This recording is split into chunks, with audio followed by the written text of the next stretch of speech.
Hello, my name is Yuri. I'm marketing manager at DISPL. And today I would like to demo you our new dashboard that we just released called Staff Presence.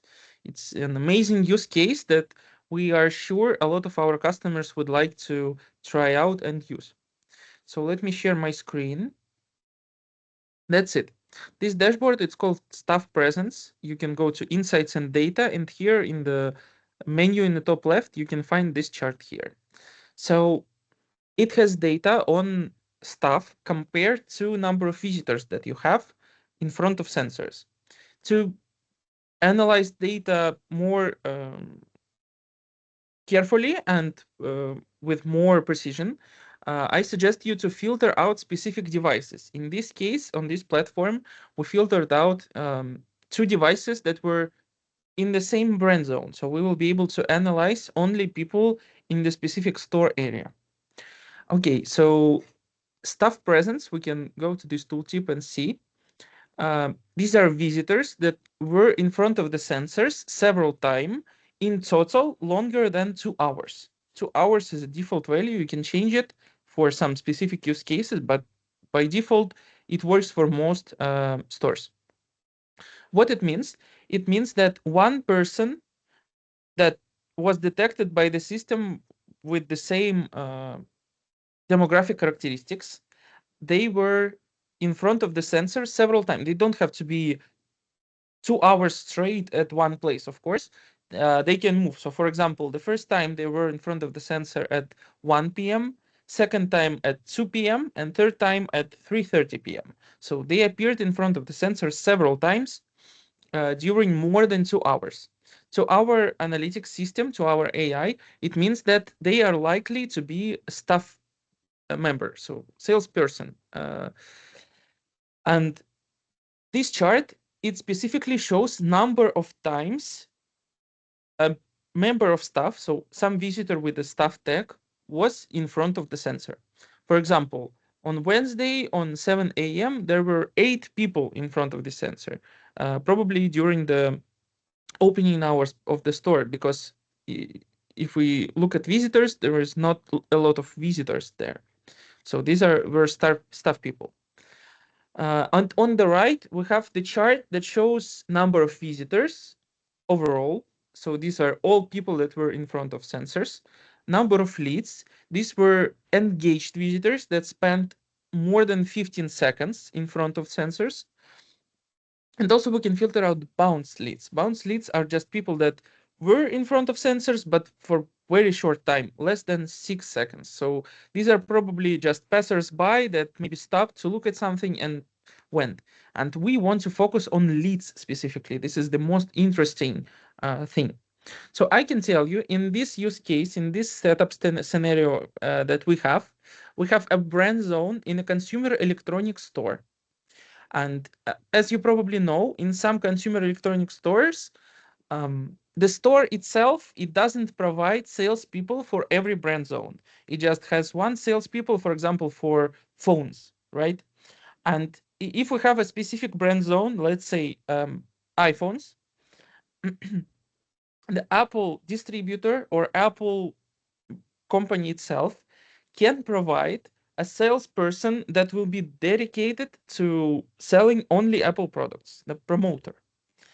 And that's specifically this case.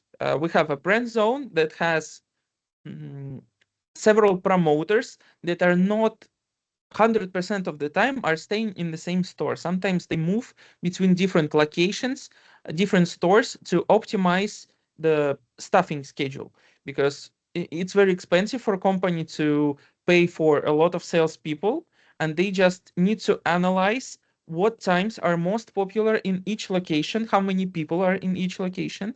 And thanks to this data, they are able to understand when and where to place their salespeople. That's why they use DISPL. And this chart will, I think, greatly help them. So let's take a look at it finally. So I can tell you from these insights that I see that the most interesting piece of data that we can gather here is this one. So on Saturday in the evening, since 3 p.m. until the closing of the store, we had some leads in the store, right? And if we go to total visitors, we can see that there were a lot of people there that were passing by the store, passing by the brand zone and spent time looking at this brand zone. But unfortunately, we can see that there wasn't a lot of salespeople there. So there just was only one time that salesperson was really in front of the sensor. Of course, we cannot take this data for granted. It may mean something else. Like, for example, this salesperson, they were present in the store and they were just doing consultations on near the brand zone. They weren't directly in front of the area, or they were selling the product and were at the checkout area somewhere, something like this. So of course, as a customer, you would want to check the staff schedule to see if you had salespeople dedicated to this specific area and consider adding additional people or adding more time for them, because there clearly is a demand on Saturdays in the evening.